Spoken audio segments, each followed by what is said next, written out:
Piano is really the easiest instrument to learn to play, and it's the easiest instrument to learn the theory of music on as well, and how music works, because it's got lots of patterns and it's very visual. So if you look down here at the keyboard, you can see there are the white keys and the black keys, and there's groups of 3, 2, 3, 2, 3, so it makes it very easy to know which note you're playing, unlike on a guitar, which can be very confusing. So if you look right in the center here, usually there's a keyhole which helps you to find it. And the two notes here is the note D, and that's like your central note. Come down one step and you get to C. This note here, right in the middle of the piano, is called middle C. The musical alphabet starts on A, which is 2 notes down, and goes A, B, C, D, E, F, G. Then it starts all over again. A, B, C, D, E, F, G, all the way up the keyboard. And D is always between those 2 black notes. C is always just left of the 2 black notes. So before you start playing, you need to actually think about the fingers that you're going to use. In piano we use, 1 is thumb, 2, 3, 4, 5.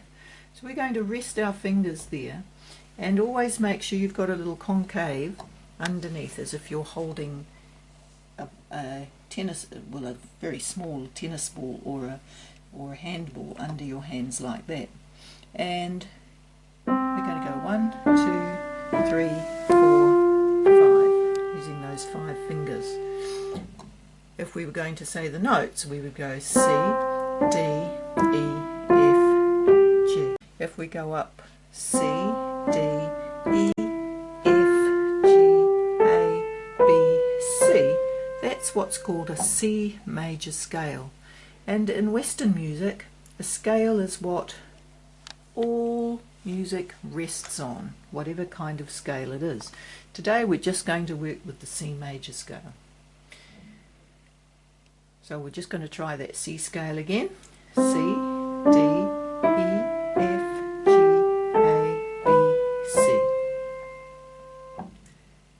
So there you've got single notes, and within that scale you can make a tune. You might decide that you're going to go, that works as the beginning of the tune. You could repeat it. So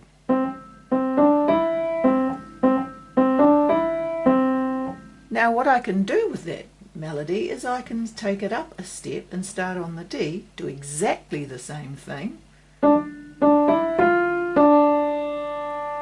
Let's try all 3 together.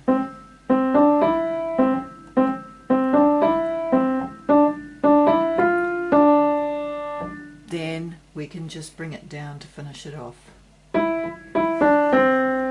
which is basically doing the same thing but turning it upside down.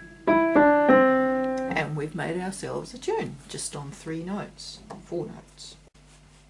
Each note that I play in the C scale has a chord. A chord is where you play 2 or 3 or 4 or more notes together. Each chord, if you listen carefully, has its own particular flavour. So there's C. This one is built on the 2nd note of the scale, D, and you'll notice it's got a more serious sound. That's called a minor chord. This is built on E, it's called E minor. And going up, F major, G major, A minor, and then if you wanted if you go to the B, you'll notice it's got a very different sound. And that's not used a terrible lot, but it's really good especially if you want to change from one key to another, or if you want to put in some suspense. That goes really nicely if you have a G in the bass. It changes the whole mood of the chord. So if we were going to use, this is getting very advanced now, if we were going to use our little tune, The main notes of that tune sit on a C chord, so in my left hand I can be playing the C chord. Then the next bit, really, we could do a couple of things here. We could use our minor chord, our D minor chord, which sits on that same note that we're starting on, and then we can come back. So the chords help to enhance or change the flavour of the melody that we're playing.